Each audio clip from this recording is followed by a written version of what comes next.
ఎవరెవరికి ఐవీఎఫ్ అవసరం? పెళ్ళై చాలా రోజులు అవుతుంది. ఫస్ట్ 1 ఇయర్ పెళ్ళి అయిన తర్వాత ట్రీట్మెంట్ కాకుండా ట్రై చేయని చెప్తాము. 1 ఇయర్ తర్వాత కూడా ఇన్ కేస్ ప్రెగ్నెన్సీ రాలేదంటే అప్పుడు డాక్టర్స్ దగ్గర వచ్చి ఇన్వెస్టిగేషన్స్ అండ్ ట్రీట్మెంట్ స్టార్ట్ చేయాలి.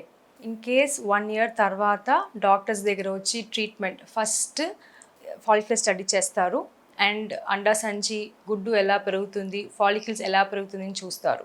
సో ఫస్ట్ టైమ్డ్ ఇంటర్కోర్స్ ద్వారా ట్రై చేస్తారు. ఇన్ కేస్ అది కాలేదంటే కొన్ని మందులు ఎగ్స్ పెరగడానికి ఇస్తారు. That is called ovulation induction.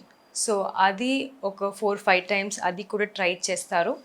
In case దానివల్ల కూడా ప్రెగ్నెన్సీ రాలేదంటే నెక్స్ట్ ఐయుఐ అని చెప్తారు. ఐయుఐ అంటే స్పర్మ్స్ని గర్భసంచి లోపల వేయడం.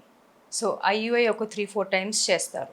ఇన్ కేస్ ఐయుఐ ద్వారా కూడా ప్రెగ్నెన్సీ రాలేదంటే నెక్స్ట్ ఐవీఎఫ్ చేయాల్సి వస్తుంది. ఆర్ఎల్స్ 35 ఇయర్స్ తర్వాత పెళ్ళి అయిందంటే ఏజ్ కొంచెం పెద్దగా అయిన తర్వాత ovarian reserve and ovarian quality తగ్గుతుంది. అప్పుడు తగ్గినప్పుడు సో ప్రెగ్నెన్సీ కొంచెం ఆటోమేటిక్ అండ్ స్పాంటేనియస్ రావడం కష్టం అన్నమాట. సో వాళ్ళకి ఐవీఎఫ్ తొందరగా చేయడం బెటర్.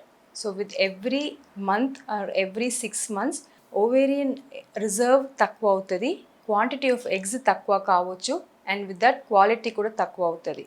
సో వాళ్ళకి ఐవీఎఫ్ తొందరగా డిసైడ్ చేసి తొందరగా చేయాల్సి వస్తుంది.